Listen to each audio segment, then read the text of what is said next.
Welcome to the Transgender and Gender Variant Health Panel. It's very exciting to see so many people here. My name is Erica Chu, and I am a visiting instructor at UIC in the Gender and Women's Studies program. And I'm also teaching Introduction to Transgender Studies this semester, so this panel is a part of that, and this is the class time for that class, so that is why we take the morning time. So it's an exciting time for us to be able to have an opportunity to have this class, and since I don't come from a medical background at all, or a science background at all, decided what better way than to invite these wonderful panelists to be a part of educating not only my class, but also a wider UIC audience who might like to attend.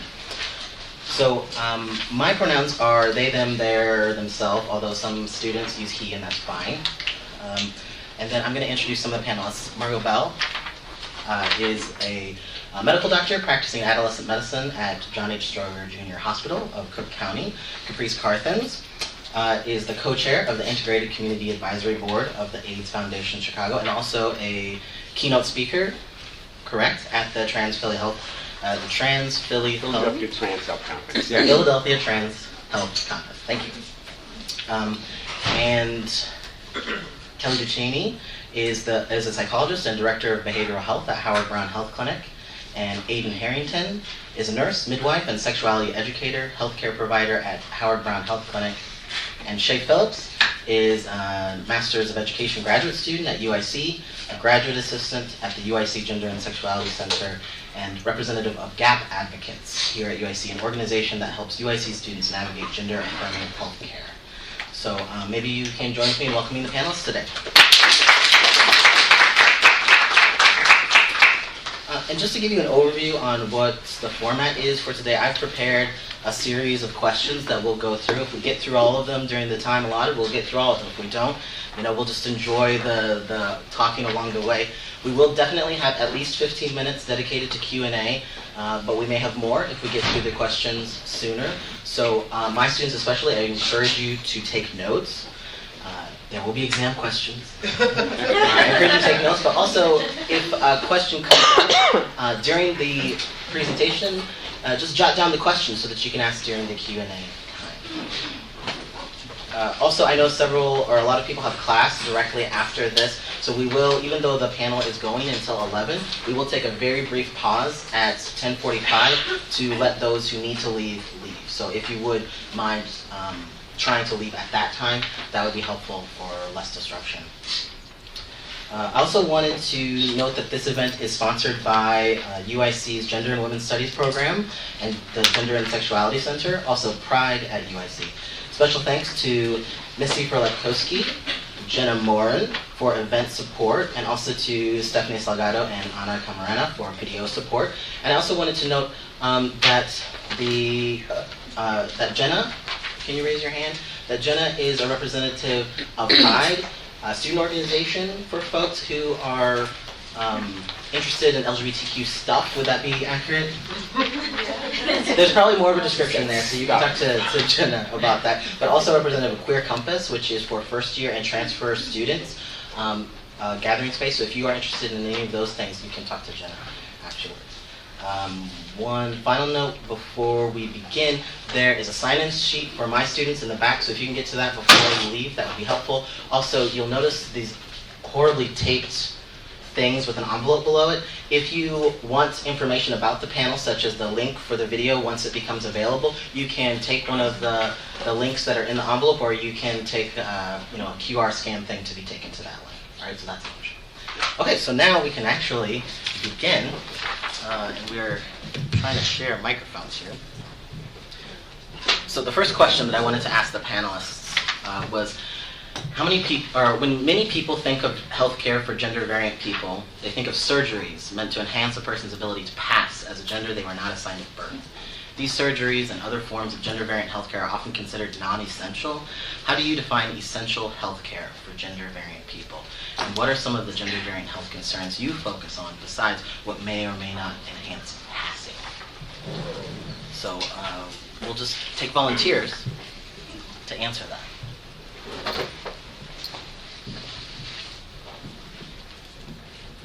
I guess I'll take the first step. Yes, I can. So my name is Aiden Harrington. My pronouns are they or sore, like dinosaur, Tyrannosaurus rex. And so when I think of essential, what immediately comes to mind is that what is essential and what we desire in transition is so individual that it's essential to that person. And so that was my immediate response in hearing the question. I think it's important as a healthcare provider that when I'm speaking to someone, I say, so what are your goals? What do you seek? And so not everyone, myself included, are binary. So we may not actually want to pass. We may not have a way to make the outside match the inside, or it may not fit someone else's idea of where we should go. And so surgery may fit into someone's idea of transition, or it may not. And so I think all of the things that they're looking for are essential to them, and that's where I come from. So, my name is Margo Bell, and my pronoun is she, her, whatever. Anyway, I did all that, and just to add a bit more concreteness, some of the other things that I focus on as a medical provider that you may not think that we would focus on is helping them maybe to get voice lessons, referring them for laser care for hair removal. And, it kind of just depends. I may have someone who comes in who is transitioning male to female who only wants breast enhancement, and they don't want the entire gender surgery. So you have to, like she said, you have to focus on what they're interested in. I'm Kelly Ducheny. Hi, Kelly. Okay. My pronouns are she, her, hers, they, them, theirs. I'm going to blow it out a little bit. Every single piece of healthcare is trans or gender variant informed healthcare. A flu shot, a pap smear, diabetes, heart health, mental health, everything has to be. And a lot of times, because there aren't a lot of providers that are as expert as some of the folks on our panel providing certain kinds of care to transgender, non-conforming, gender fluid, gender variant, that whole umbrella, a lot of times the conversation narrows into transition-related care. And at Howard Brown, we blow it out. So anything anybody needs has to be affirmative trans care. Hi, Caprice Carthans, pronouns are she, her, or Caprice. Good morning. Good morning. All right. All healthcare for trans-identified people are essential.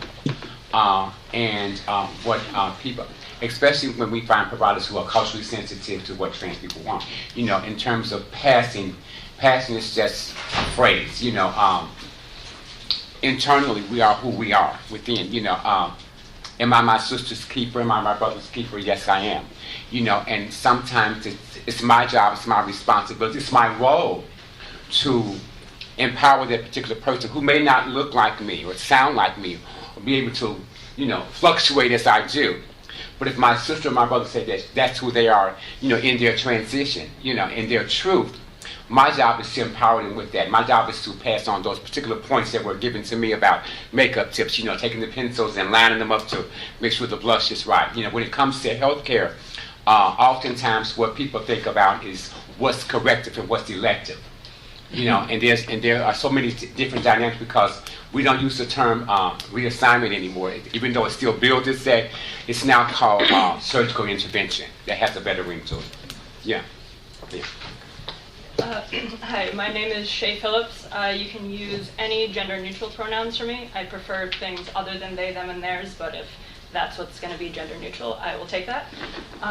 So I want to even further expand the idea of healthcare, and it's not just about the care that you're getting, but it's also about the entire experience of interacting with the healthcare system. So some of the work I've been doing on campus is looking at how students are accessing care mainly through the Family Medicine Center, and a lot of what's coming up is not just the care that we are able to receive as students, but also how we get to the point of interacting with those providers. So it's also talking about what it's like entering the reception room, how people are interacting with you at that point, what things you have to go through in order to make an appointment in the first place, and how responsive people are over the phone, or what are the forms that you have to fill out, and how do those reflect your identity. And the other thing that I wanted to address in this question is just how harmful the idea of passing can be. Mm-hmm. It was touched on a little bit, but there are so many components of that that are really damaging. First of all, the idea that you have to adhere to some standard in order to be considered a full person and in order for your identity to be acknowledged. And then there are so many people who, like was already stated, don't want to pass as anything. I will never pass as anything because there is no recognition of my identity at this point. I don't think I've ever had a situation where someone has said, like, yes, I understand who you are as a person based on what you look like. Just to piggyback off of that too, it starts with the name. Oftentimes what happens in our organizations and in our practices and stuff is that if my name does not dictate what you see represented in front of you, there's a misrepresentation. And when it comes to billing in particular, gender markers, and all that crazy, like I had my name changed to Caprice, right, legally. But my gender marker is still the same for insurance purposes, number one. Number two is that in case I get some prostate stuff later on, I don't want this F in the box to kind of mess me up about some stuff that I need to have done because my insurance is going to cover this for me, and we don't have these kind of companies with our people, So people they're quick to run and say, oh, I want the name changed because I want the gender marker changed. But somewhere along the way, something may happen, and insurance companies are going to cover themselves no matter what. So it's all based upon, who you see in front of you. For my service providers who started at orientation point, that first peak of sign-in, if the name does not match what you see in front of you, don't make an assumption. Just ask the person, what's your gender preference? And if Tony is on your documentation, but Terry is being serviced, it is up to you to put in parentheses so that the next person that takes along this documentation knows that Terry is being serviced. Tony's going to be billed. Mm-hmm. We're not worried about the building problem, right? But Terry needs to be taken care of. Terry needs to be affirmed. Terry needs to be, taken care of, full person. But one of the things in terms of the gender marker, sometimes it can make it difficult to deal with insurance companies, particularly when you're trying to prescribe hormones for the patient. I can't tell you how hard it's been sometimes to get hormones for a patient because their gender marker was different than their name, or it didn't say, this is female, so you're prescribing a female hormone for a male. We can't approve that. Yeah. Society and healthcare and insurance, it's going to be years before they catch up. I mean, there is so much time. Margo just skimmed it. There's so much time spent in trying to advocate and press and insist and appeal. Oh my God. Yeah, mm-hmm. to try to pry open other systems to either just help folks kind of get through and get what they need without too much chaos and crazy, and to try at the same time to try to evolve the understanding of identity and healthcare that these institutions have. One of the things that we struggle with is something called medical necessity. Has anybody heard medical necessity? It is the bane of our existence, and services will be reimbursed by health systems, Medicaid, Medicare, insurance companies, all this, if the service is determined to be medically necessary. That seems really straightforward, but that's where you get into this whole tangle of elective versus necessary versus appeal. And so I think it's gonna take years for the system to catch up. Parts of it are trying to, and I know folks on this panel and folks in the audience, I think, are part of the teams and the systems that are pressing for that change, because it won't change without the press. So some of what we've been talking about is access to medically necessary healthcare. What in your practices or your organizing have you noticed is an issue in terms of access, and what solutions have you been able, or the places where you've worked and organized, been able to offer so that people could have access to trans-affirming healthcare? Oh, I want to answer that. Yeah. Well, one of the things that I have always, if you look at me, I have big lips, which means I have a big mouth, and I'm the voice for a lot of people because there was a point in my life when I didn't speak up for me, and now I can't shut up. But what happens is, if the documents, it's always with the documentation. There's always, even though you may include. Now there's places where they put male, female, transgender. I remember once having to fill out an application for a job, and there were only two options. There were only two choices. I didn't have a buffet of options, right? So when they put this little M and F in the box, I checked both the boxes. You figure it out. What it does is it breaks the ice and it creates dialogue, to whereas you know that I'm in your mix. I'm now in your mix.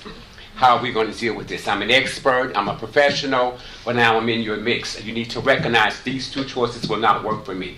I need to have a buffet of options now.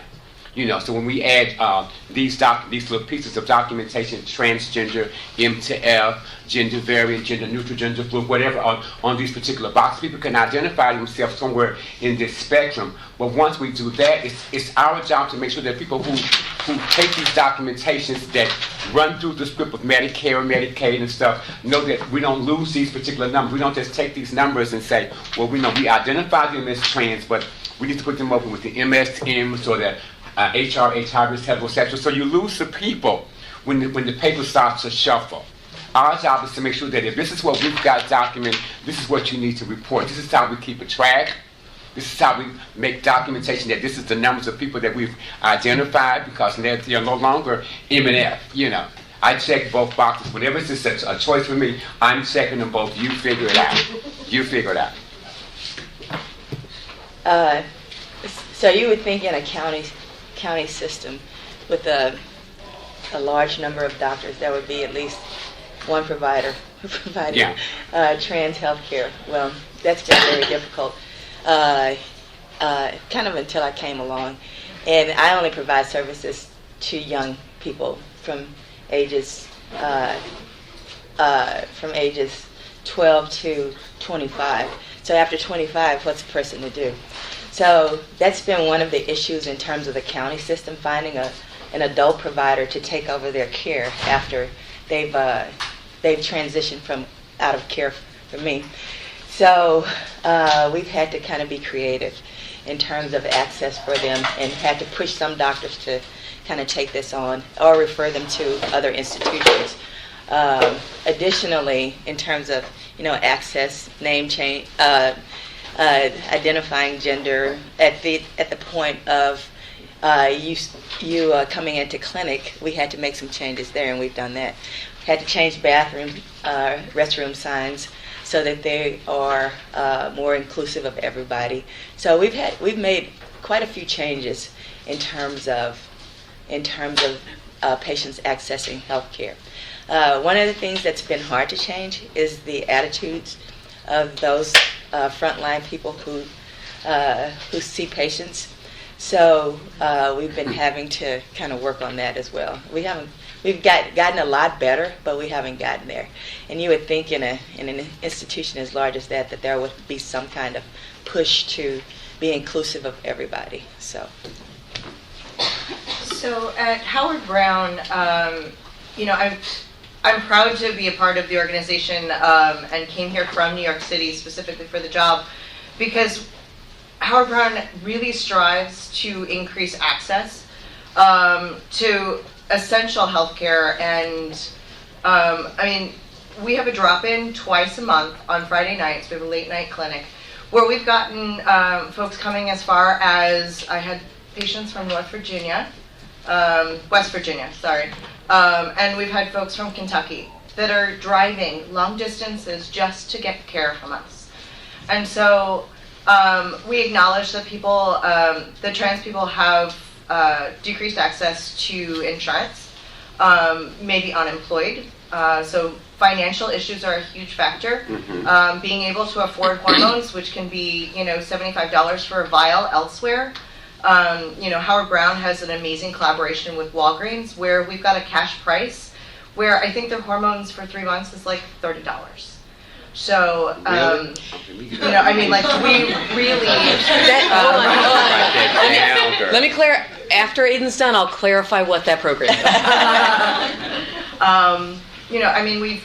We've changed our systems to increase access in as many ways as we can. We've educated our providers so that everyone knows how to provide care, so that if someone walks in saying, hey, so I wanted to start hormones, we do an informed consent model so that someone doesn't have to walk through hoops of you need to see this person, you need to see that person, you need to prove that you're this. No, it's not. It's, we know what we want, we know who we are, and so as healthcare providers, that's, we're not, personally, I don't believe that we should determine what's right for someone else, and so I love that Howard Brown shares that view. We've really, we do a lot of advocacy, and I'm sure that at Sturger you do a lot of appeals processes and trying to get insurance companies to approve hormones when they reject it, because they almost always do, trying to do the government work of, hey, this is important, we're here, we're not going anywhere. And to speak to what you were saying about making people aware of our numbers and who we are, we track appeals. We've got an amazing group of folks that flag our charts when people are rejected for their insurances. We keep track of where these gaps are happening so that we can increase, so that we can kind of bring this information forward and create those bigger changes while we're subverting the system now. Because the reality is that trans folk, we will get what we need because we're resilient, and we'll go elsewhere, and so as a provider, I really strive to keep people healthy by giving them access and telling them how to keep safe, because trans folk will get silicone injections on the street, we'll get hormones, and there are risks that we need to be monitored, and so it's really important that we, increase access so that people are doing it under our care. I was able to get county to put it on their non-formulary for injectable hormones, and it's been amazing. But all of a sudden, with these insurance changes, county care, et cetera, now if you don't have county care or Medicaid and you have other insurance, you can't get that hormone from county. So it keeps going and going. What we have found is that you had to be in a position to dedicate some comprehensive resources to do it. Margo has done amazing work at county, no kidding. And the system, think about county is like UIC, right? Really big. All kinds of funding, all kinds of layers, all kinds of permissions you have to get and alliances you have to create. Howard Brown is like a 4-location health center, right? We're much more nimble. We can move in different ways because we have some larger systems we report to, but nothing like the system and the structure of county. And so Howard Brown we've really said, okay, we've got to make sure that the folks that help navigate people into getting insurance specialize in this. They've got to know more than everybody else. We have to know, while our insurance enrollers can't coach people on where to get care, exactly, right? What they can say is, tell me the care you need. I can tell you what I know about these different plans. Medicaid how many Medicaid HMOs are there now? Like 7, 11, 25, I don't know. Lots of it. Yeah. And every single Medicaid HMO has different rules and a different formulary and a different system. And one of the things that we've had to do to try to open up and ensure better access is we've had to, our leadership has had to spend tremendous amounts of time in meetings with county care, on the phone, with Blue Cross, with Medicaid, with the state, and every little inch is a challenge because you're talking about these gigantic systems that have no clue what we're talking about most of the time. The hormone, the medication program that folks are talking about, technically that is called 340B, and that is a federal program for federally qualified health centers, which we are now one, which we are thrilled about. And what that means is that we have a benefit with the federal government. We get to buy medication at cost, with the understanding that we will sell that medication at cost to people that are uninsured and that have Medicaid. Now, to get the price changes month to month because the federal government has this giant negotiation that they do every month, so the amounts vary, but it has to be a provider from an approved system that is writing the prescription. So you can get it at Walgreens all over the state if the DEA number for your prescriber is in their system as an approved prescriber for this special program. So Howard Brown has navigated that and negotiated, I don't know, we might have like 50 different pharmacies that participate in it, but you've got to have dedicated resources to do that too. And then you've got to go in and educate the pharmacists. Absolutely. And you have to say, like right now we've got this new initiative. We are trying to work with Medicaid to get hormones paid for, just for everybody. And what we are asking pharmacists to do is take extra time in their day and track and write down on this Excel sheet every single person that's denied. Because we need to know who's denied to then take the list and say, I know you want to pay for hormones, but here's all the people that are getting bumped out. And so you have to be advocating at systems levels. The other thing that we've done is we've really looked to see where are we inadvertently creating barriers. We shifted, and when you remove unnecessary barriers and weave in more respect and more access, people's use of the services explodes. Absolutely.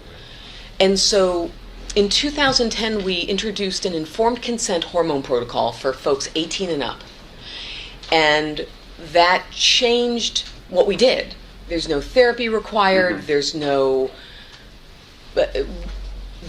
don't have to identify anywhere on the spectrum. You can just tell us you want hormones, and as long as you can understand what hormones will do and the information we give you, and as long as we can assure you can make informed consent, we'll prescribe the hormones, certainly based on the health conditions in your body.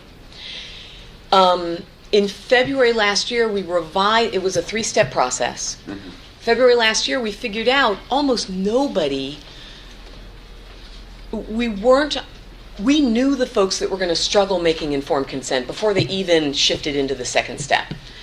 And so we're like, why are we making people do a second step and pay for a second step when it may just be because we like doing those meetings or because it makes us feel a little more comfortable?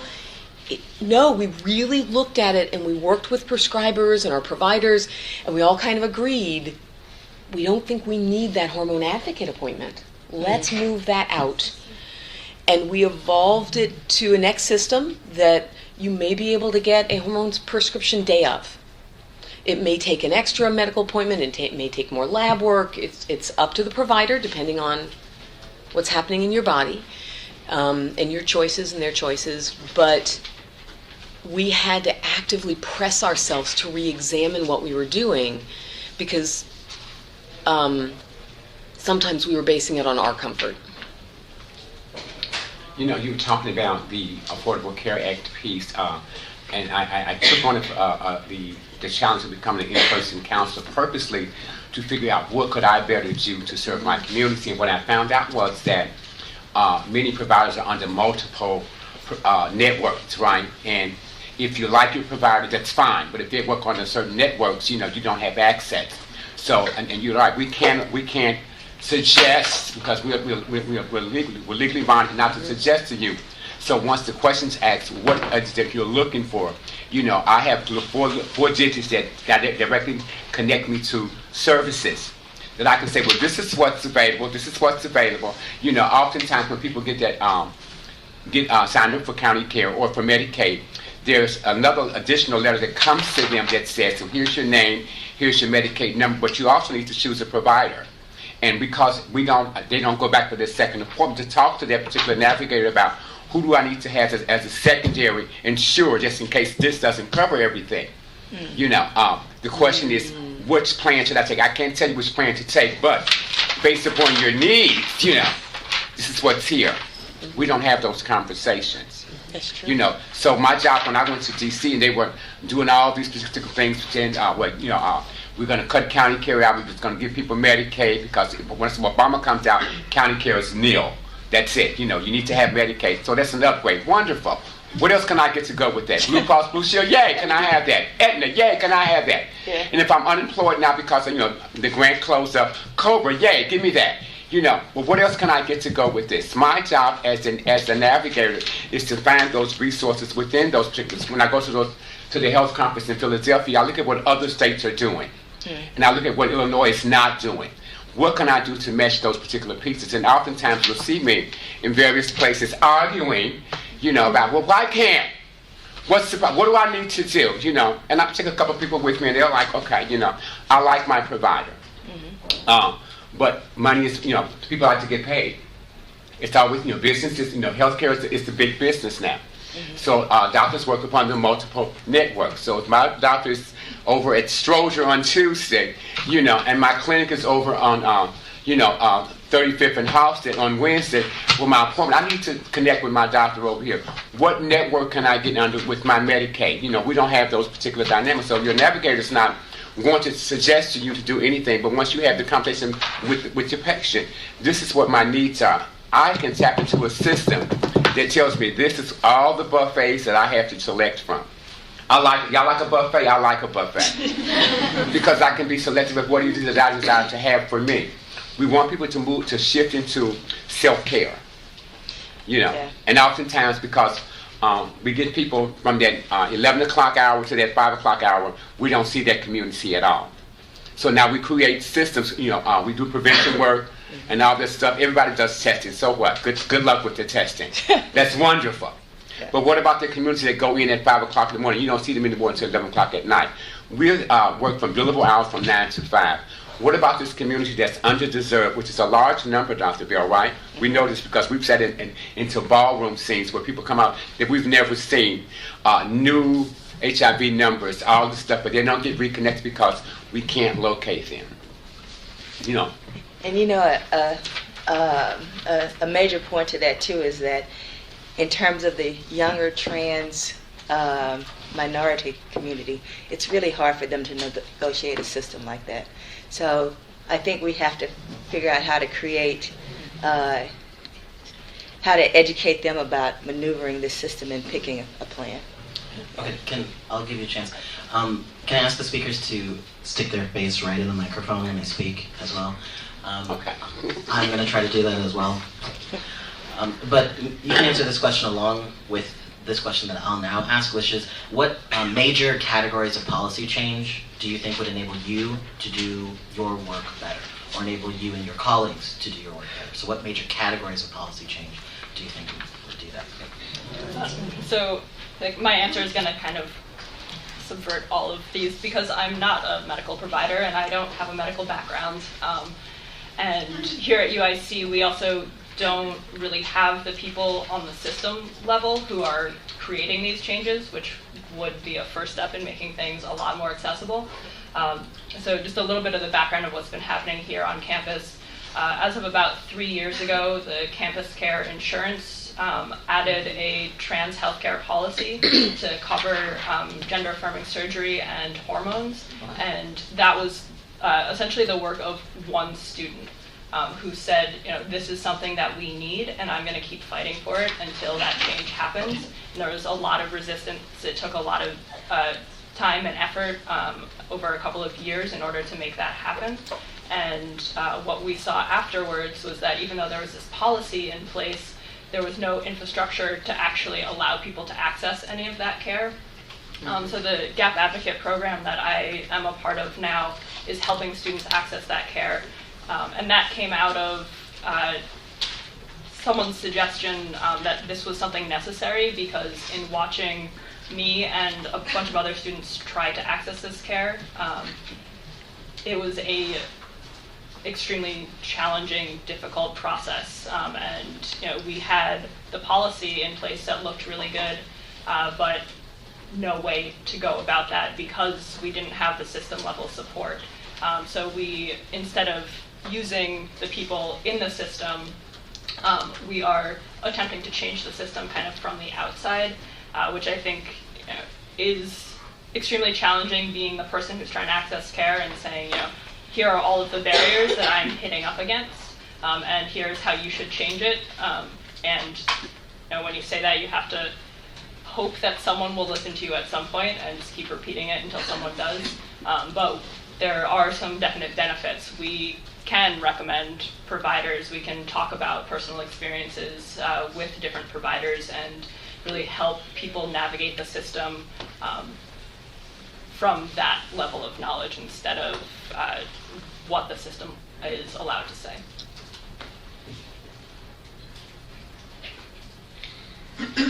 Yes, Margo. So I made a few notes on my little page. So I'm from New York City, and so recently in New York City we passed legislation that allows for coverage regardless in all of New York City, which was a major win. And in New York, we've been, and across the country, we're really trying to pass GENDA, which is the gender non-discrimination policy, basically, which says, hey, so transgender people deserve basic human rights, thanks. And so, I mean, I would really like to see more policy changes here in Illinois that are as permissive and that acknowledge it as basic rights and allow healthcare across the board. But because big change is so difficult, it's one of the reasons why all of us here on the panel, I'm sure, in small ways, are really trying to make those small changes so that we can make the big one eventually. I know, once those things happen, it will be so much easier for us to not have to jump through hoops for our patients. I'm sure that Margo and I spend, and I know Kelly is instrumental at Howard Brown, we spend a lot of time advocating, pushing insurance companies, making phone calls saying, no, really, you need to cover this. No, really, this is important. So it seems just so simple. Like, I don't understand why this is so difficult, but it is, and Yeah, I would agree with you. I think of the 12 trans women who have had breast enhancement in the last couple of years. They've all gone to Miami to pay the surgeon to do their breast job. It's like a network, so one person hears about it, the other person goes. And so I asked them, you go to Miami, you have to pay to stay in a hotel, you have to have follow-up, you pay the surgeon. By the time you do that, you might as well stay in Illinois and get it. And they're all like, well, it's just easy, and he doesn't charge as much because we don't have the proper legislation here. or it's not enforced. And what was it, January, that supposedly surgery would be approved for everyone who wanted to have a surgical intervention, but it hasn't happened.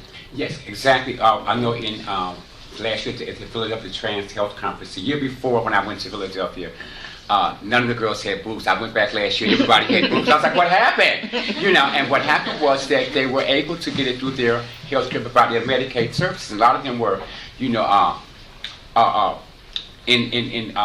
federal poverty level, you know, income levels, and were able to actually have their Medicaid pay for the service. They were only allowed a certain amount, but everybody had boobs, and I was like, oh my God, I'm so impressed.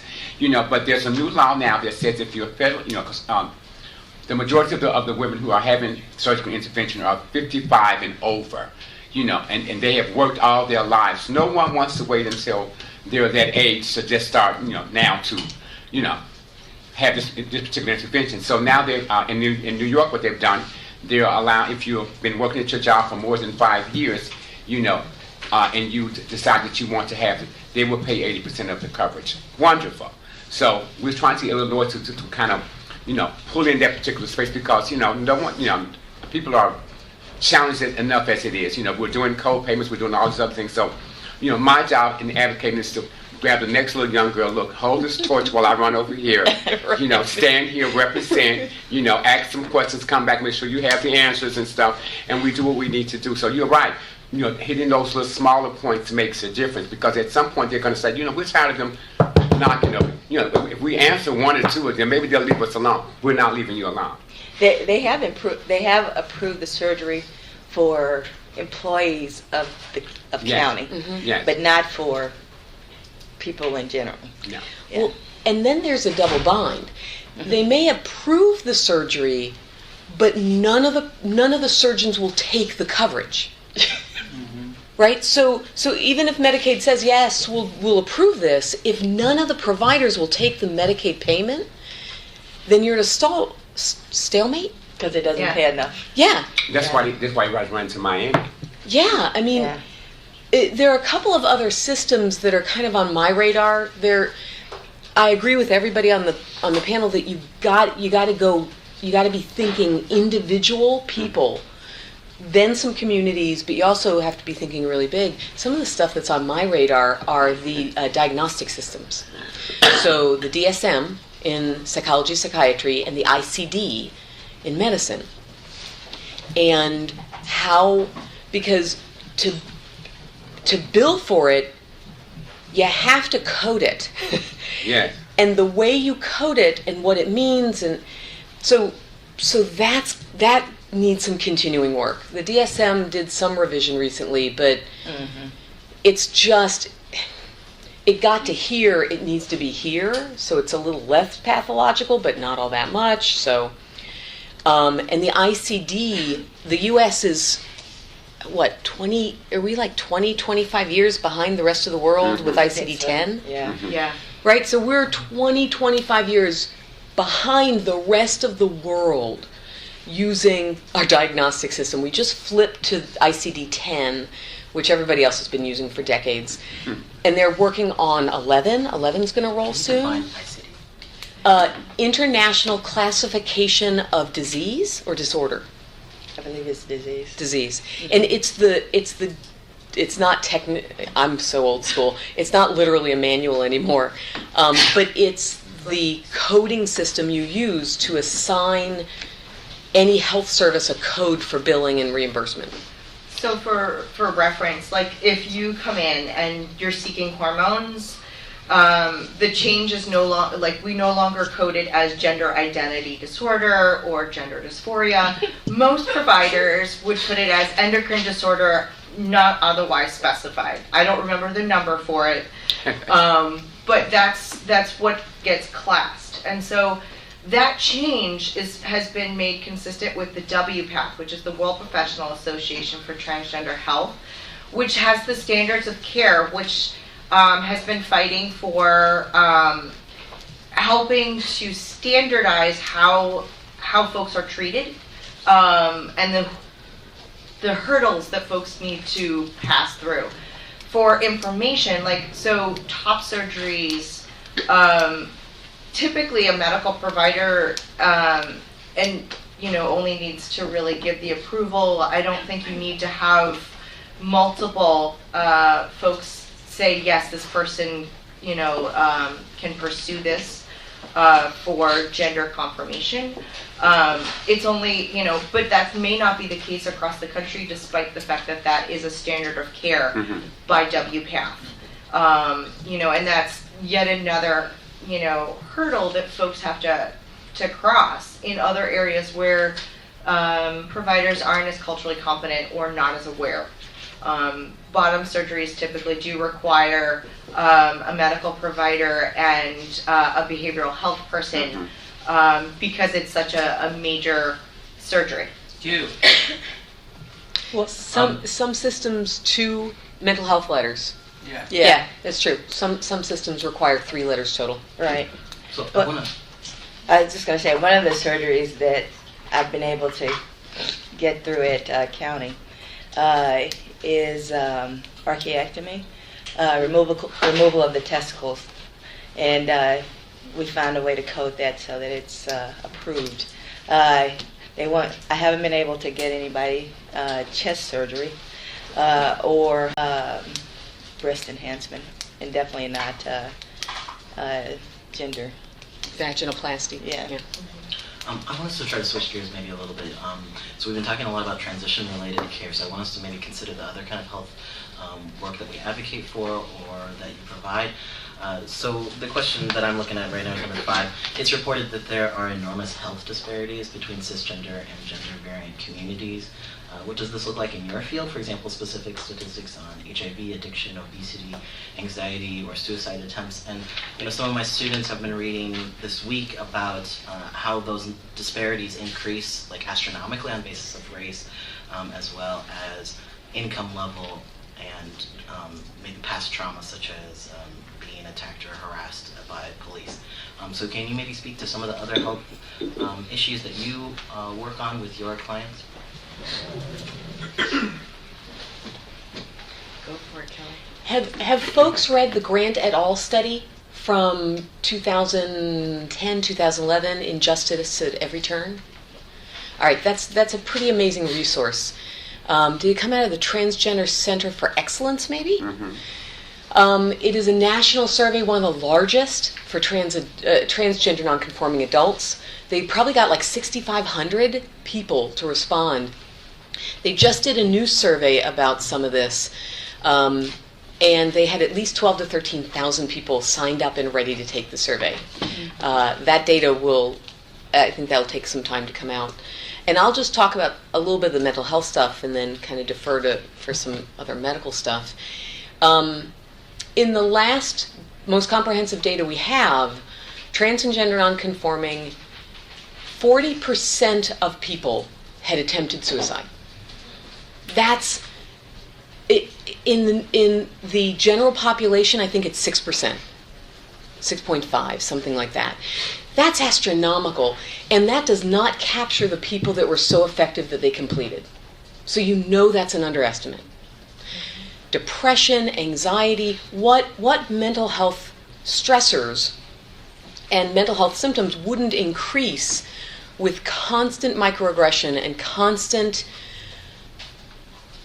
invisibility, just all the stress and all of the challenge that people face in having to sometimes understand gender in a completely different way as they're growing up. I mean, talk about such a compelling construct that takes so much to reconceptualize that for yourself as a kid or as an adult pushing against a society that doesn't understand a lot of that. For HIV, what's general population prevalence? Do you know? We did a little bit of research we calculated some numbers for the transgender non-conforming folks at Howard Brown. We now, just in 2015, we served over 2,300 people that identify that way, and that's the ones that we could pull out of the computer system, so you know there are more. And what we found was for transgender folks is it of color? Mm-hmm. Of color, I think we were getting an HIV positivity rate of between 10 and 13%. That's so dramatically increased. Isn't it like 300-400% higher than general population? General population is about 1 in 1,000 for, at least for adolescents, heterosexual. Okay. Mm-hmm. I think almost, I want to say about 80% of my trans women of color patients are positive. It is staggering, the disparity in that number, and it gives me chills, just to kind of say those words. We do a great disservice in this country in reaching our trans women of color. There's higher rates of sex work, higher rates of substance abuse, Domestic violence. domestic violence. Homelessness is a huge issue among, I work at the Broadway Youth Center, working with homeless queer youth. And being kicked out is a real thing for queer youth, but especially my trans youth. Having to figure out where you're staying, having to barter your body for a place to stay at night, being able to negotiate safer sex, it's a big issue, and it places our youth at greater risk, and I think that's one of the reasons why our numbers are so high in that population. All of that that you just got through talking about, you just said, I understand that, but clinical language sometimes is so complex for our community. When we start talking like that, you lose people. So what you just said, all of that, I got all of that. I'm intellectual enough to kind of perceive that. But having that conversation with people, they're like, what the hell is she talking about? You lose people's confidence, and they're like, I don't want to go over there because what generally happens, my complaint is that we use clinical language that's so out of the norm for people who don't understand what we're talking about. We don't use secondary language because people don't understand some stuff. Rather than be embarrassed about, I don't understand what you're just saying, they won't say anything, and we'll assume that they understand what we're talking about. So sometimes, if we do a basic evaluation of, just have a general conversation, we can kind of figure out what people are at in their lives, what kind of language they're using, what kind of, stuff that they're used to saying, and kind of break some stuff down a little bit. That's often the conversation I have. I do wait to exhale parties with some girls, and sometimes, and language change on a national level, all the time, right? So what they were saying, certain, I'm like, what they talking about? And I'm using all these big old dynamic words, and they're like, girl, wait a minute, pull that back. And I'm like, huh? Right. They're like, girl, I don't know what that means. And I'm like, but if you look at this, girl, we don't want to see that. Just use real language that we use and I'm like, okay, it made sense to me because I was able to actually reach them and find out what the needs were. So sometimes when we use all these big dynamic words and stuff, people don't understand that. Remember, we're serving communities who don't get past an 9th or 10th grade education. So when we use elaborate words that make sense to us, that we can clinically write down, that we report to because the funders like to look at these big words and make sense to them, the communities that we're serving, it doesn't make sense to us. Our language needs to change. Just in terms of working with communities of color, there's a small agency on the west side. It's called Task Force. Mm-hmm. And one of the reasons that I got involved in doing this work was I would kind of go over and give medical advice every now and then. And what we were noticing was that there were a large number of transgender youth who were coming to the drop-in. And have you guys ever heard of the ball community? Of course. Yes. Well, yeah, I know you have. Anyway, a lot of the kids were involved with the ball community, so they would come over there and Vogue, and it was just a place that they could feel comfortable. And so we were thinking, we need to do something specifically for this population. I didn't really know much about hormones. In medical school, they don't teach you about taking care of transgender patients or gender variant patients. So it was a matter of me getting comfortable with working with this population. So I had to figure out a few things. There were no classes offered for providing hormones. So I use several resources in order to kind of get my game up.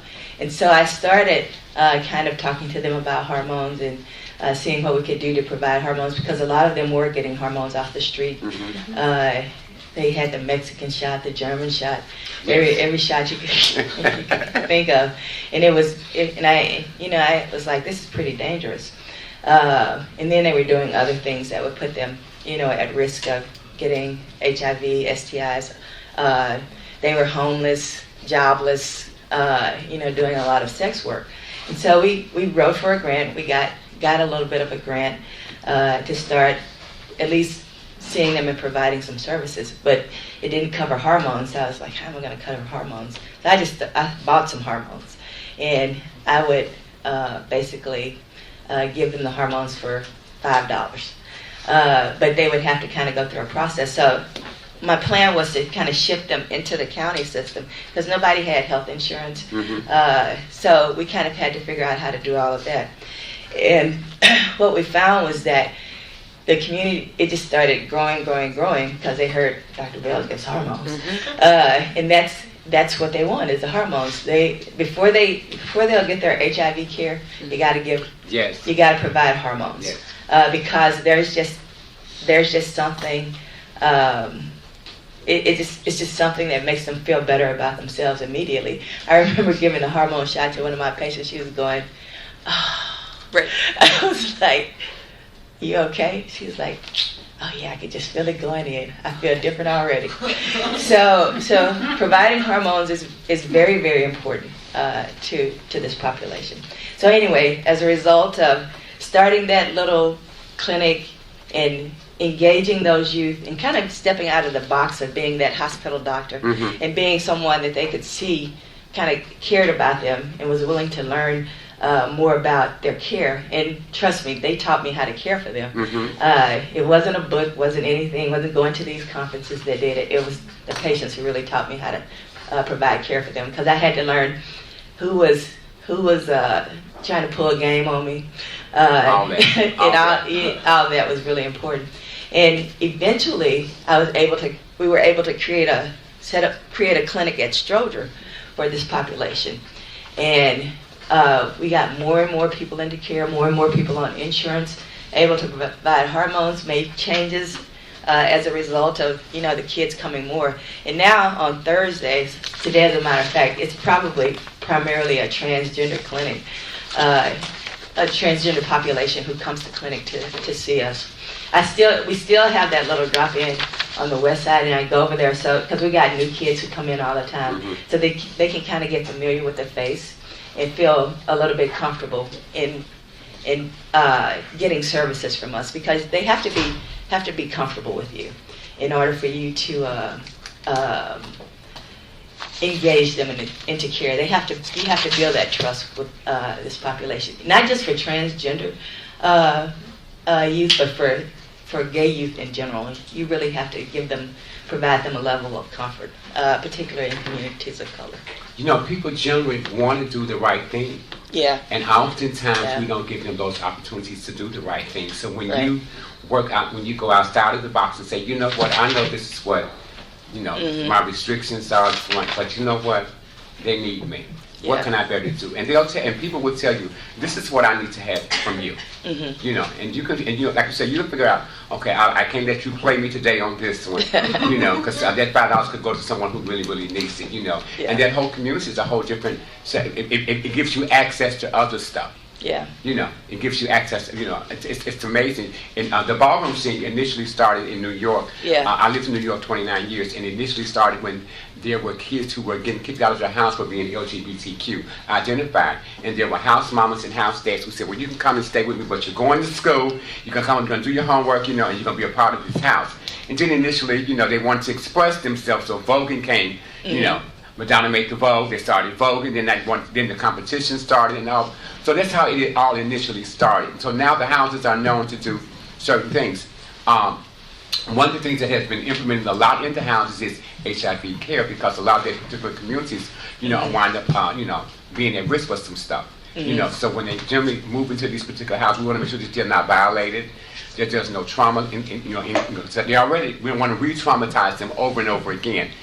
So we want to make sure that the houses that they're going into, because people, they're searching for love. They've been kicked out of places. Absolutely. They've been shuffled around, and they know the systems. They already know this system. They know what works for them, what may not work. So if Dr. Bill gives out $5 shots, we're going to Dr. Bill for the $5 shot. Because instead of spending that $60 for that whole bottle, I can get and if we can talk her into getting a hormone shot, we're going to tell her what that looks like. So. And I'm seeing less and less street hormone purchase, less and less internet hormone purchase. Actually, the kids are really starting to kind of own their health care, and they're telling each other, you really should do it safely. So we're starting to see a lot more safer hormone use. Hormone care. They're even working a lot with the needle exchange program. In terms of they're not drug users, but when it comes to using needles, and stuff, they know that this is the kind of hormone needle I need right here. I can't take it. So having that little piece of information goes a long way, and that's only because we took a risk at stepping outside of this binary box that says we should do things this way. I remember working for an agency that told me I had to be trans on paper, and I was like, what the hell does that mean? I don't know. I don't play like they do on Will and Grace. I'm a real trans woman. I don't know what that looks like. And this is what the dynamics say. We need to stay within this particular protocol, this particular framework. That's not my experience.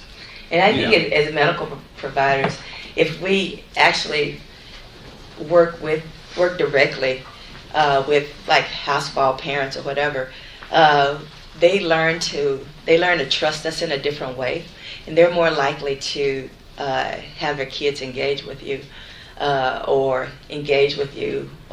come to you. I mean, I get calls all day long asking questions, or Dr. Bell, can I meet with you? We have this ball coming up, so I know you want to do testing. I know you want to do such and such.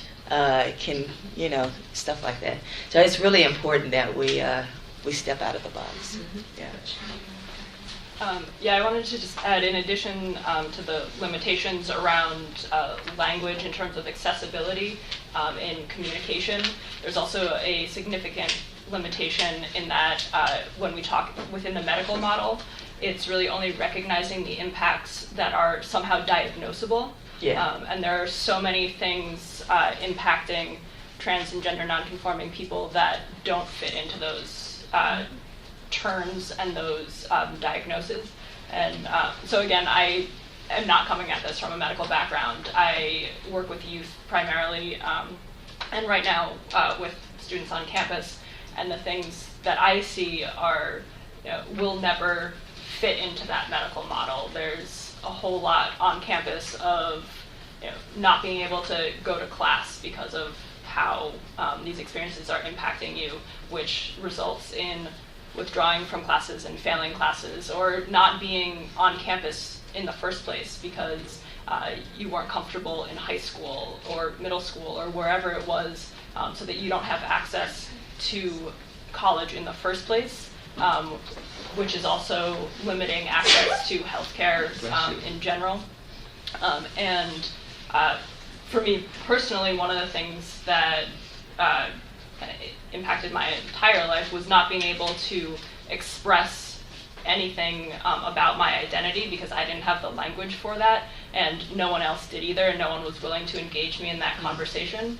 One of the things I do in my role at the Gender and Sexuality Center is I facilitate the Safe Zone workshops, and we talk a lot about the importance of just recognizing people's identities and giving them the space to do that. And for me, growing up, Shay was not my given name, and I knew that I didn't like my given name from the time I was 3, but it took me 20 years to tell anyone about that, and the result was I didn't speak in class pretty much ever. I avoided it at all costs because I was so uncomfortable and felt so unrecognized as a person that I was incapable of engaging in that way.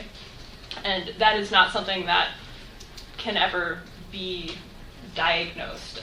There are all sorts of things associated with that that can be diagnosed, but that impact, which was not just affecting my health, but was affecting everything about my existence is not something that has a name.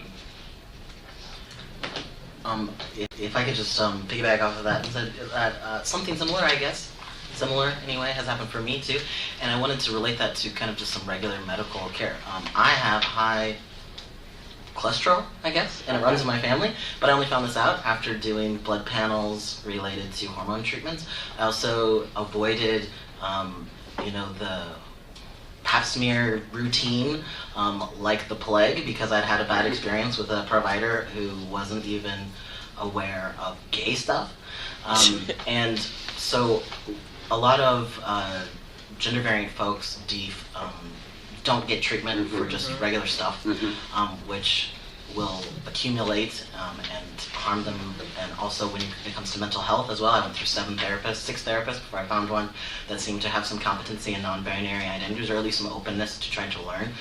So I guess my question for the panel, and this will be our last question probably, is what kind of local policies, like within your systems, do you have that you think are great for welcoming folks to come in and affirming where they're at? Say, for example, the boxes that you check for gender, or the ways that that the people are greeted when they come in, as well as what kind of training for providers would you recommend? So what kind of local policies do you think are very welcoming so that people can get treatment for all of their health needs, as well as what kind of training do you recommend for your peers, since that seems to be a big barrier for transgender folks getting treatment in the first place? So I had wanted to piggyback on what Shay had said, because when I transitioned and was male identified and presenting while in undergrad, and I was just so grateful for like the small things that they did for me. Like I had abnormal pap smears, and so I was needing to go to the Women's Health Center, which had their own waiting room, which was really awkward for me. Waiting to do colposcopy and all this other stuff. And so my provider was willing to get me from the primary care waiting room, which was out of her way. But it was the smallest little thing that made a huge difference for me feeling very affirmed. There's so much need for primary care prevention and screening, obesity, substance abuse, all of these things. When we're not happy in our bodies and when we're not feeling like our outside matches the inside, regardless of whether or not we feel like we ever can make those changes, because hormones is one piece. Right. Surgery is one piece. There's so much more to gender variant care. And so cancer screening, if you don't feel like you can go and be seen as a dude while you're getting that pap smear, you're not going to get it done. Trans men, if they want to have children, being able to go to a provider and actually get, pregnancy care or birth, huge barriers. As a midwife, I'm kind of passionate about those things. But there's so many ways that we can make small policies, in our organizations, whether it's walking into the room and saying, hi, my pronouns are and you, and normalizing that experience no matter who that person is. Asking people, how do you refer to your body? What terms do you use, so that I can mirror your language, so that this can be an affirming experience for both, for you. And because I don't want to traumatize my patients. I want them to feel safe. From the moment someone walks in, having posters that, have people like them. Absolutely. That's so important. Having that document when you check in that has more than, has a buffet of options. Like you said, I love that. There's so many little things that we can do in any organization, whether it's healthcare for medical or behavioral health. Knowing that we are permitted to be there and that we are celebrated there can really go a long way in making us feel welcome. And so I think many of us are doing those things already. Absolutely. One of the major things that worked for me was when I walked into it, because everybody has some stigma about going to the Core Center or going to Howard Brown or going to these, so I want to go what's in my neighborhood. If this is a family health network, I need to be right here. So when I walk in, I don't want to see a bunch of stuff with babies and pregnant women and MSMs. That's not who I am. So what actually worked for me was talking to my provider about, well, look, I'm not the only girl that's present in your clinic. find some trans stuff and lay it out. You know, so when I walk in, while I'm waiting, I don't have to be bored because I see me present. And once I see that I'm established in your agency because there's a document or something that identifies who I am, I'm prone to stay now. I think also cultural sensitivity trainings are mandatory for staff, you know, on a regular basis because it needs to change. Oftentimes, we take our privilege or our religious beliefs or whatever, and we forget that we're providing a service for certain communities. And when these communities show up, you know, we don't want, like the woman that didn't want to give out the marriage license because of what her religious practice is. That's not your job. Your job is to pass out the license. You know, your job is not to quote what the Bible says. That's not your job here. That's not your role here. So oftentimes when you hold folks accountable about what their role is and what their role is not, you know, people are much more acceptable in terms of, I do a trans one-on-one training, you know, and I tell trans people all the time, I show up full person because I don't want partial coverage. When I come in, it's more than just giving me an hormone shot or checking for my, you know, and then when I get to my medical report and I get this information from you, what does this mean? Help me learn how to read this particular chart so that I'm clear about what it is I'm taking these blood samples for and stuff. You know, we don't take the time to do that with providers. I have a little small packet of questionnaires with 5 questions. I tell girls when you go to the doctor, here's 5 questions you need to ask your provider. You know, these little simple 5 questions, we can kind of give you a general idea of what's on your buffet of options. Mm-hmm. You know, and then you'll know for a fact, are they the right primary care provider for me? Show up full person. You know, being trans was cute. I remember many years, I've been doing this work for about 30-some years, so being trans was cute back in the days because there was some money in it. Ain't no money in it now, right?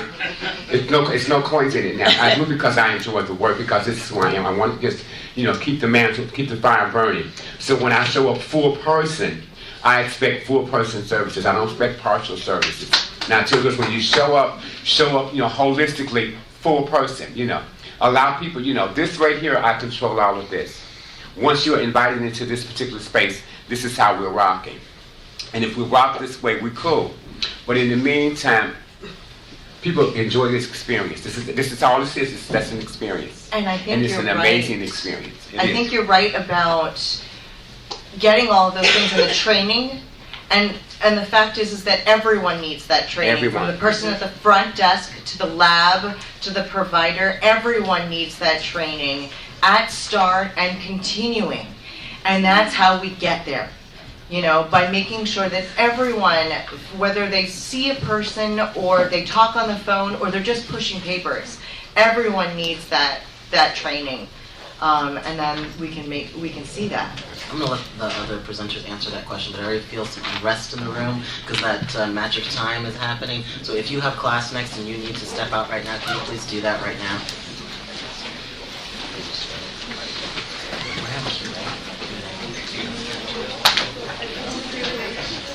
Okay, so the other presenters, if you want to answer that question about training as well as making folks feel welcome from the get-go, please answer that now.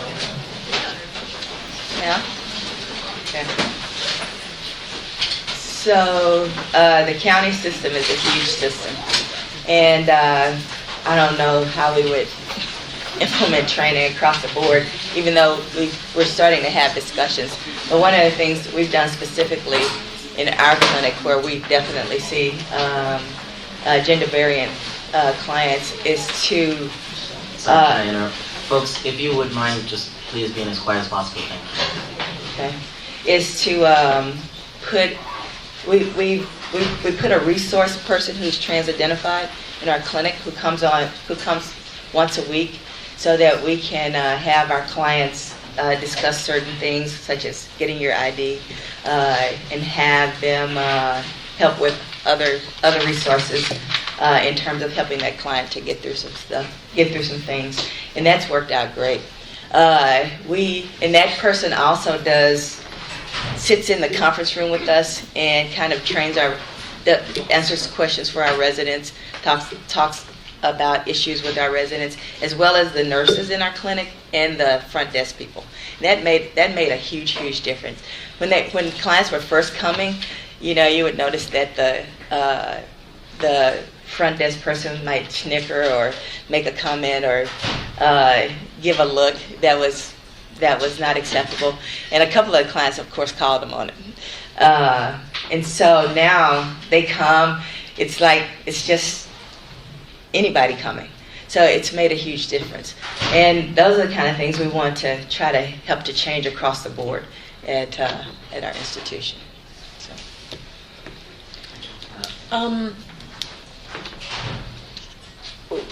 Howard Brown has been spending time to be really intentional about this. We identified that there was a lot of what we were doing that was not trans-competent or GNC competent, and that we needed to get better. And so we've been looking at every aspect of our system to try to do that. Some of the things you notice, a lot of staff wear buttons, and the buttons either declare their pronoun that they're requesting that you use, or some of the new buttons say every person, every time. So asking for pronoun and asking for name. I think a really important component is you have to hire from the community. Absolutely. Absolutely. Folks got to be there, Yes. and you have to help your HR system understand how to do that, because this is not where they are thinking. They don't necessarily understand some of that. We go around our meetings and we offer our pronouns, and people get used to hearing names and pronouns, sometimes astrological sign, we throw that in, but they also get used to hearing pronouns change. And so somebody may come in and say he, his, and his, he, him, his, but then you notice in next month it's they, them. Okay, so that's subtly teaching people about some of the fluidity and evolution of identity. We are specialized enough and small enough that we have made transcompetence a component for employment. If you can't get it, you can't stay. You can't. And we are preparing to weave that into annual evaluations, right, that staff have to do with their boss, and we're weaving that into discipline, and we're weaving it into the employee handbook and all these layers. We have put a piece into the new employee orientation, so everybody has to get some, and then we've identified annual trainings folks may need to get, and then you've got a deeper dive into profession or job specific training, so that new providers need to learn how to prescribe hormones, that this isn't that scary. Right. Right? This is actually Right. pretty straightforward, even though it seems really scary because it's new and you weren't taught how to do it. Behavioral health needs to learn what it means to work with folks that identify this way, gender spectrum, how can you be most supportive, how can you communicate with medical about stuff. I think one of the other big components of training, and I'm positive so many of us, all of us on the panel have done Trans 101s and all kinds of training. What you are doing for the majority of the people in the room is you are helping them understand cis privilege. Absolutely. And it's never Yes. occurred to them. Never. Never. Never. It's a complete worldview shift, and it's scary. And so you have to figure out how you create systems and how whatever system you're working in, how that system can then create space for people to say things and do things to learn, but still be accountable for improving their competence and being held accountable to do that. And the cis privilege is, Major. yeah. Major. And I think there's an additional component to the competency that I haven't seen talked about a lot beyond just asking the questions. It's fantastic to ask people pronouns and how they refer to their body parts, but you also have to be able to use those words. Mm-hmm. So you have to practice using different pronouns so that you're not messing it up once someone tells you what the pronouns are. And when you ask about how people refer to their body, you have to be comfortable using those words immediately, and also be open to the option that people might not have names for those body parts, especially when you're working with people who feel very disconnected and uncomfortable with their body. There's a lot of ignoring it as much as possible. And then there's also the experience of, in this case, medical examinations that require someone else touching those parts of someone's body, and it's not just, again, about naming them correctly, but also acknowledging this might be a terrible experience, and there are ways that need to be explored in order to make that more comfortable, or at least not as terrible. Well, one of the things that I do with the residents who have never had experience, which is all of them, with taking care of trans patients, I say, but when you go into the room, you need to apologize from the beginning and tell them to please forgive you if you misuse words or you don't say things correctly, and ask them to teach you. So. You know, my mother had 23 children, and I'm the 8th of 23. So when there was ever anything major happening in the house, we was all brought to the dining room table. So when I finally decided to live my truth, she called everyone in, and she says, well, what, you know, and they used to call me Pat. She said, well, it's no longer he or him. It's now she or her. And she told them, practice it, you know, and they started practicing. So what I'm saying to you is, what you do is that even though you may be in your experience, you know, advocate for someone else who you know is trans-identified or gender variant. Advocate for them. Call people out. So when people are starting to use wrong language, it's your job also to. I'm passing the mantle to you, right to that. We can take this piece of paper and make you a mantle right now. You are now in charge to advocate. Yeah. You know, so when I'm not present, on my behalf, your job is to support me. You know, so people call me out and say, well, no, that's Shay. Correct them. Yeah. And so we're asking our patients to help train our doctors to be better. I actually want to push back on that idea a little bit. One of the things that I really dislike is when someone asks me to forgive them for messing up. I have no obligation to do that. It's not my responsibility to make you feel better because you did something wrong. There might be cases where that happens, but that's my choice to do that. And when I go to a doctor or to interact with anyone, it's not my responsibility to train you on how to interact with me. That is your responsibility. I will often do that because it makes me more comfortable, and I know that it will also help a lot of other people who come in after me, but it's not my responsibility. But they have to be trained somehow, and they've never had this experience. Right. So if we can't help doctors to get to that point. You have so many doctors, I can't tell you, who are so not willing to take a chance these are already seasoned doctors. Absolutely. Who can't fathom doing this. And so if we can train young doctors to start to be good at this, then we can get doctors who can be good at this. But that training should be happening outside of the appointments. It should be, but it's not. Right, but even when I show up for appointments with a new provider who may already know because of the paperwork that's in front of it says, you know, this is who she is right here, they may slip and say he, and I'll, you know, so what I do is I'll play with them, her, you know, and I won't let them go beyond the next, part of, excuse me, her. Let's practice that, you know. So it's being able to be transparent in who you are. Right. In delivering that particular message. So sometimes people have to, and what I found out is that once they say it one time, it automatically clicks right in.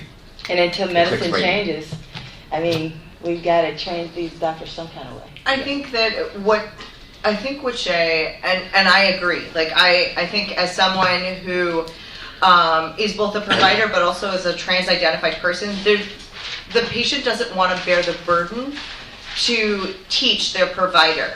You know, it's like we can advocate for ourselves, but ultimately we want our providers to be competent and be ready,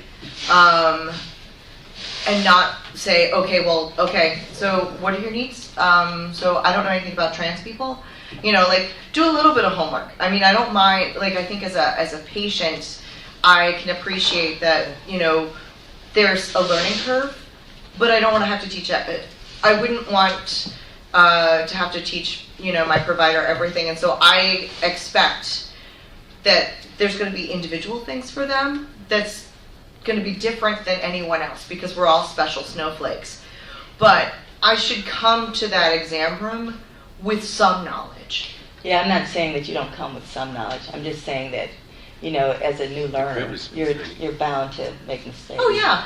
And So I think as a patient, in terms of helping that provider to get better and to correct those mistakes, you have to help correct those mistakes. Sorry to interrupt here. I just want to say, I think we can all agree that that just visiting a doctor can be traumatic in and of itself. So minimizing that trauma as much as possible is definitely something to be worked toward. But systemic changes are necessary in order to make that actually be able to be followed through. But finding solutions to that, I think, is a burden that probably everybody is going to have to take, even if it shouldn't be that way. But we're going to move on to some question and answer. So just go ahead and ask from where you're at, and the speakers are going to repeat the question into the microphone so that everybody can hear. I think we'll do 15 minutes, which is going to put us 10 minutes overtime, but just so that you're aware. I just want to jump into the conversation that was happening. It's taken me a long time to understand that money, equity, is equality. So trans women should be getting paid to teach your doctors. They deserve that money. That I like work. him. I like him. I like It's him. her. Oh, It's her. hey, I'm sorry, sister. I like her. I like her. She should be getting paid more. She's done work for 30 years, not getting paid. Well, you've been getting paid for some of that at home. Oh, trust. Yeah, but the point is, equity is equality. You need to pay people from the community. As she was saying, you need to change HR to hire some trans women, to understand that they don't need to apologize, that they don't need to devalue themselves to make the ego, the system of the clinic, the doctor, to feel like they get to have the power that is not aligned to actually helping the patient. Does that make sense? Sure. Okay, thank you. Yes. I'm a school nurse in a community school, and we have 3 transgender students, and these are young, first grade, third grade, and 5th grade.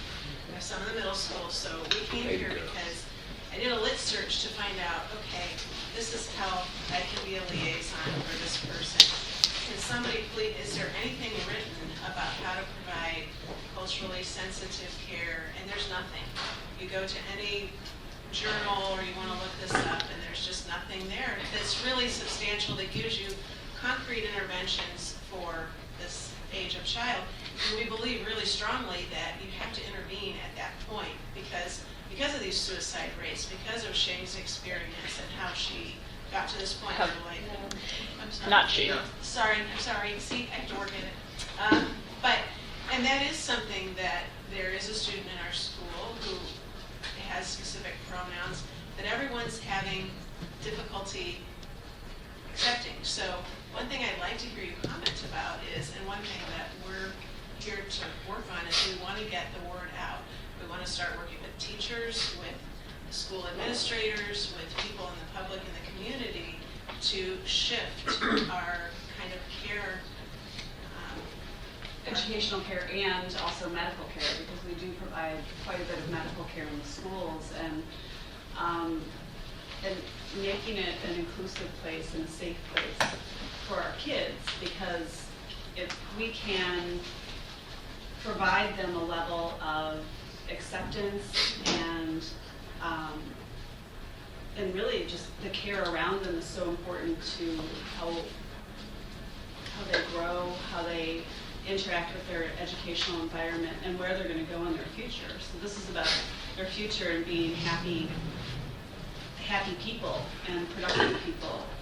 And we're dealing with it with early and earlier ages, and we really value it. Like, we really want to find a way to make it a safer school environment for children.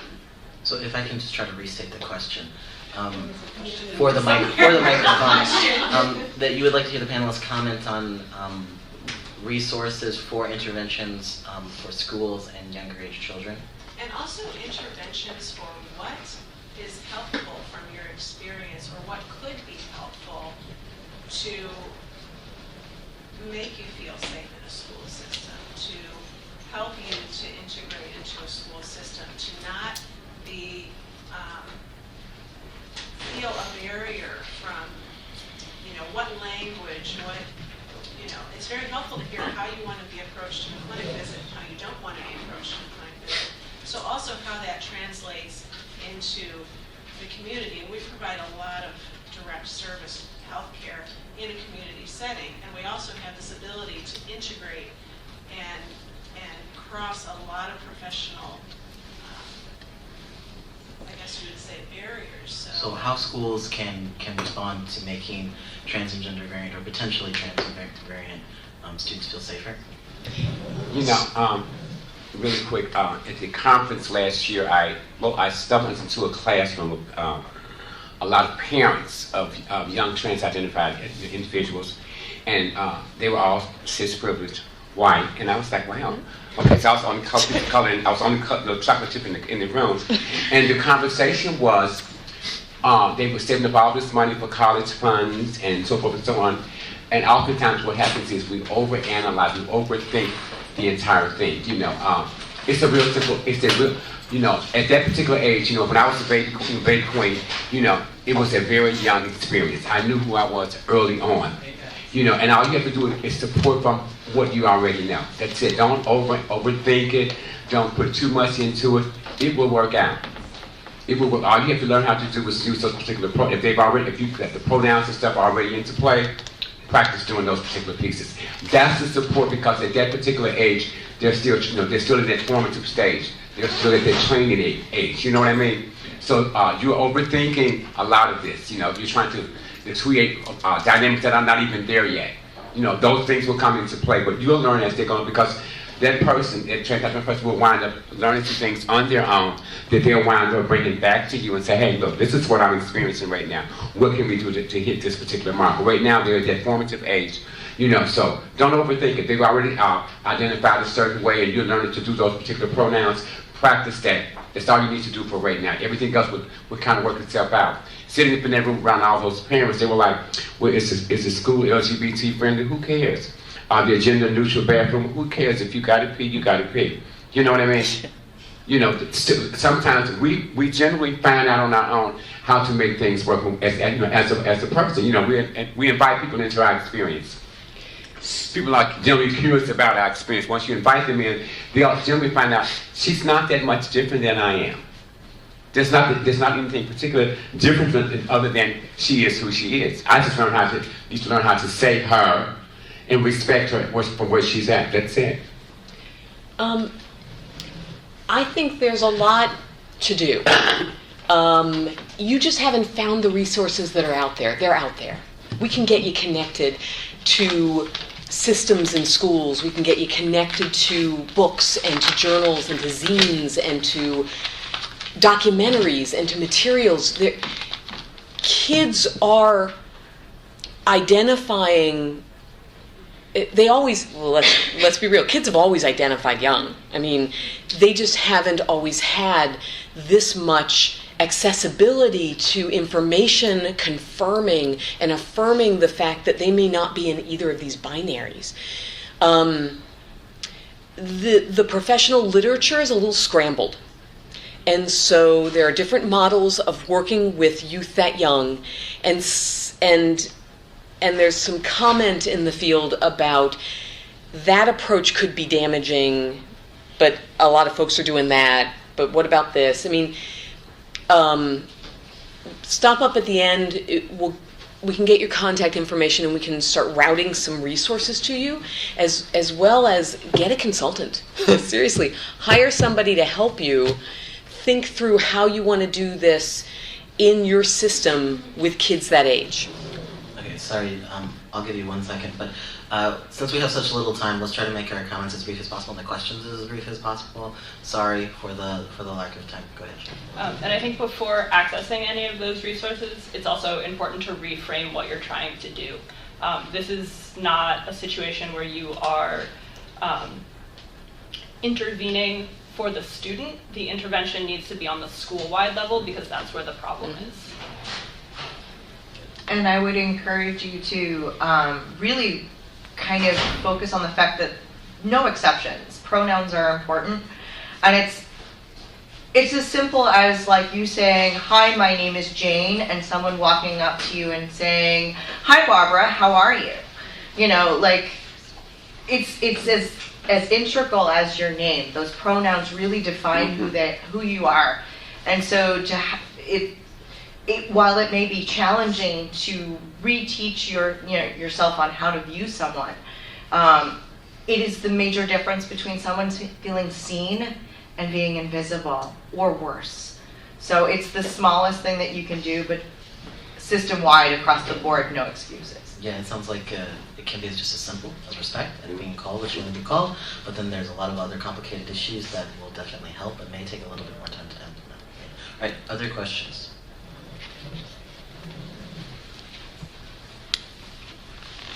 Did I scare you from asking? There's a hand in the back. Just, it's not really a question, just like a food for thought that like a lot of this information is available on the internet. So not through professional journals necessarily, but through community-based internet resources. Yeah, Yes, because and it takes the academy And like a lot of Google. decades to catch up. Yeah. Yeah, so just wanted to throw that out there. as a potential. There's radical nurses in Chicago too. I mean, you can get connected to nurses doing more radical work too. So, like, yeah. Look into Well, my it. background is HIV care in children, and so I've done a lot of work in that field, so bridging that. Yeah. So some of those radical nurses are also my friends. I think some of what we're looking at. Hang out with them some more. It's just what we're seeing play out day to day in the school, and how to really start reframing, reshaping how to look at use of pronouns, and so that you don't have to go to a clinic visit and feel like you have to teach someone about what this is, to make it more just as common as just a very common, very non-issue. Right now, I think in many school systems, it is not a non-issue. It's something that people are just not comfortable with and trying to get comfort. And thank you for the internet references too. I'm a little leery sometimes of the internet too, to see what's valid, what isn't. So kind of just trying to pull it all together. I think the GLSEN has a school guide for like elementary school and like through high school changes and advocacy work that can be done. One of my side projects is called the Judgment-Free Healthcare Providers Directory. And under transgender, there is a whole host of links and also like books on various topics for different age groups and such. So it's kind of a nice compilation of many different resources. So I mean, there's lots of resources out there that you might be able to find it on there, but I'm sure a Google search, and Kelly and I can talk to you later too. I have a little comment. We're trying to start an LGBTQ club at one of the high schools that we work with, and we were actually researching a lot of organizations that are willing to go out there and do a presentation or a training for youth. We also have youth mentors working with freshman youth, and they have a lot of questions about how to talk to youth, how to help them with issues that they have at their house because they're coming out to the parents don't accept them, or things like that. And when I was looking at the internet, there were some organizations, but when I was actually calling them, a lot of the organizations did not provide workshops, did not provide training. So it's also really hard for people who are trying to educate themselves in these issues to get that education.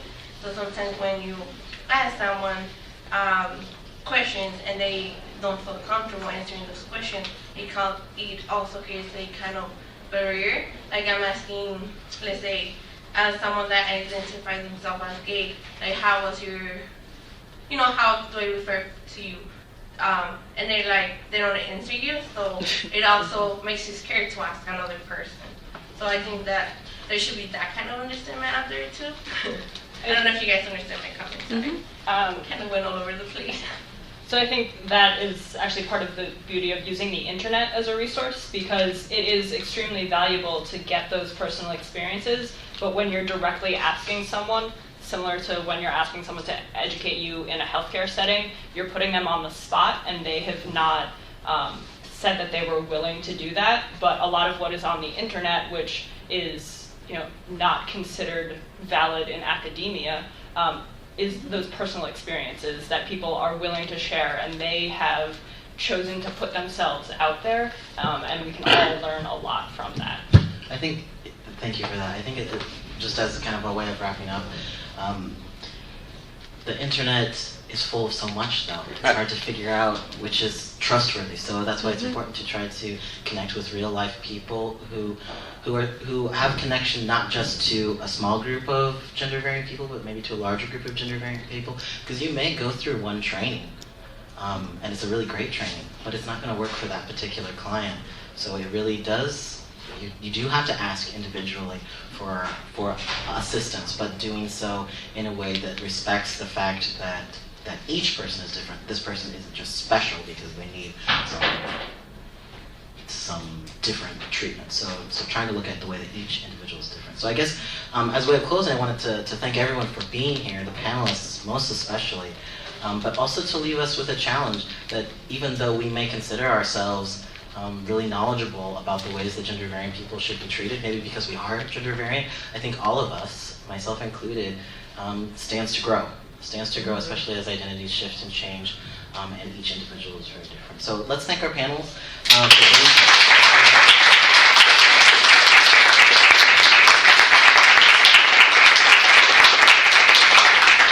And thank you all for being here. And again, if you want a link to the video once it's put out, or just a link to the biographies of the panelists, feel free to click on those.